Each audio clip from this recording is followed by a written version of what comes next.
Hey, welcome back to Evil's Comics. I'm Evil Mike, and I got another review for you from DC Comics. This is Robin and Batman, issue number 1. It is written by Jeff Lemire. It's got art and colors by Dustin Nguyen, and letters by Steve Wands.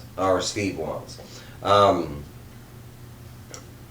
I mean, I'll just get into the story and then we'll do the review. I'll show some of the art at the very end. I've been doing the last couple digital reviews, and I'll keep doing that to show you some of the art, so stay tuned at the end if you're interested in seeing some of the art.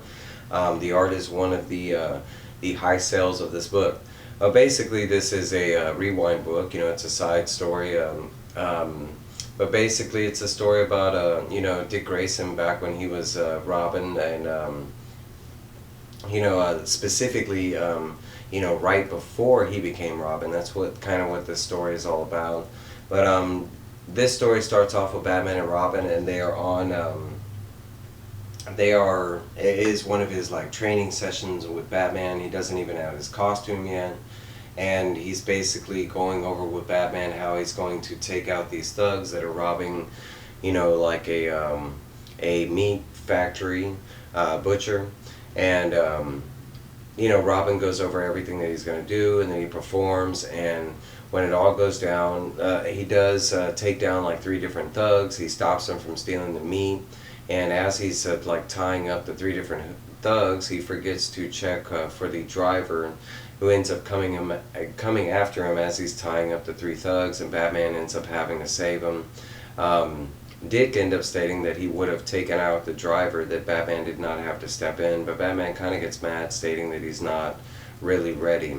There's a lot of thoughts that go, thought bubbles that come from Dick Grayson himself, talking about maybe he made a mistake, joining Bruce in his war on crime kind of thing, and it kind of floats out throughout the background and has intermeaning to the other story, but it kind of creates this version of the story where that him training with Bruce and everything is the best part of his life, and everything else is kind of like the nightmare type thing. Him going to school, him trying to be a regular person. It's more like that's just the time clicking until he can, finally make it back with Bruce to continue, becoming Robin. They do have this background thing where they show him literally kind of drawing his outfit and trying to come up with a name, mentioning Nightwing and different different names, but they don't just pop out Robin at first, but they do say that he's leaning towards a nickname that his mom used to say when they were at the circus.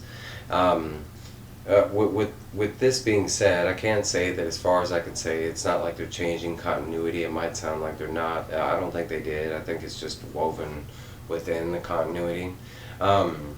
So anyways, they do get back to where, Dick is at school, and he's really kind of fretting about his failed mission.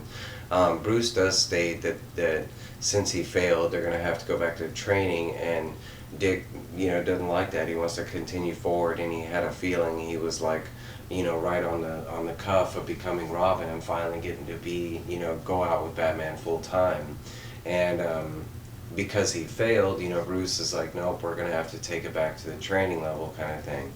And so while he's at school, Dick is kind of not looking forward to maybe the weeks that are coming that Bruce is going to go backwards in their training, and just to get to the point he is at now.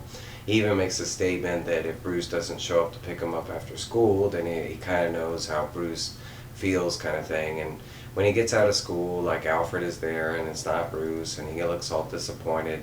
He does get in the car, and Alfred does make a statement about that he doesn't look so energetic to see Alfred, and because Bruce isn't there. But he also mentions one of the worst things, that Bruce had destroyed his temporary costume that he was using when they went out to do the training exercise, and Robin gets really pissed,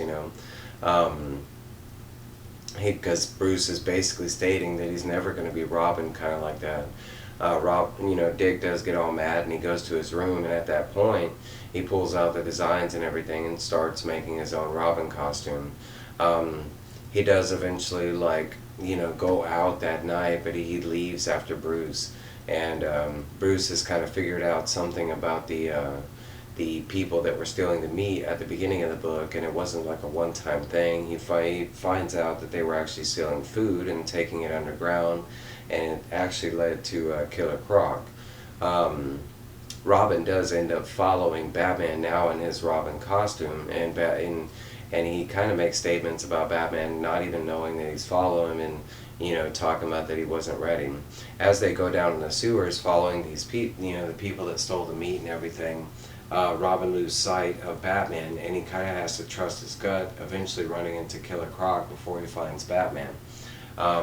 He does try to like fight and ward off Killer Croc, because Killer Croc kind of figures out that he's with Batman, and eventually Batman does have to come and save the day.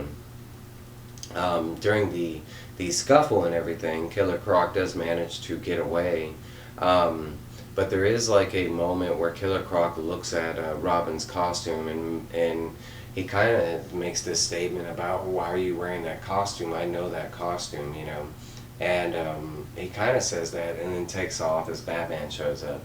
They jump to a scene where Batman is taking Robin home through the Batcave, and basically tell him that he failed and everything, and Robin just telling him that he was hoping that he was trying to show initiative, and he thought that's what Bruce wanted. Like he wanted to show that he was strong and capable and he can do it on his own. He even states that he picked those colors because he was hoping that those were the colors that Bruce would have went to. And we do know in the later years that's exactly what Bruce was looking for. He wanted to be so dynamically bright that it would distract, and Robin would not be a mainstay target. It would be the opposite, where he would be a huge target, and Dick would have to train that much harder to be a better Robin, kind of thing. He didn't want him to hide in the shadows, kind of thing. But Batman does show him at the very end that he did jump the gun, and he was going to make him Robin anyways. That he did make him his own Robin suit. It does look like the suit that Robin made himself, but it is like fancy and kind of high tech and everything. Robin at this point kind of getting mad, Dick at Bruce, because he realizes that that Bruce had been going through his his room, and specifically his journal, and that's how he came up with the design of the suit. And Bruce just stating that since they are a team and a superhero team, there can't be any more secrets, and Dick just kind of having this like little kid tantrum about like that was like the one thing that he wanted separate from Bruce, kind of thing. That's kind of where the comic leaves at, except for like a hint where the book's going. They do show that Croc does go back to this, it looks like Amusement Mile, the circus, and that he's looking at an old poster, and it shows like the Flying Graysons, and they do show Dick, and he has a similar costume back then, being one of the Graysons, kind of thing. And it looks like that's where the next issue is going to leave at. So with all that being said, it was a great book, a great story. It's not often we go back to Dick Grayson as Robin. Now it's either Tim Drake, Jason Todd, and specifically Damon most of the time when they get into the Robin sort of the stories lately. So it's kind of nice to go back to the beginning. And the art in this book, man, it's just stellar. I love the way he drew Croc. I love the way he drew everything in this book. It was just phenomenal. I think it's watercolor, if I had to say. But I do highly recommend the series. For one, it's only a 3-issue series as far as I know.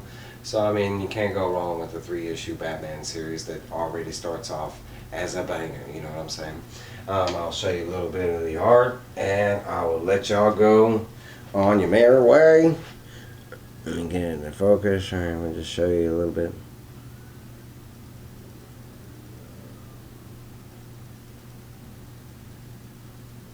The art was stellar. I mean, I don't know, I want to say it looks like watercolor, but it was just really, really on par.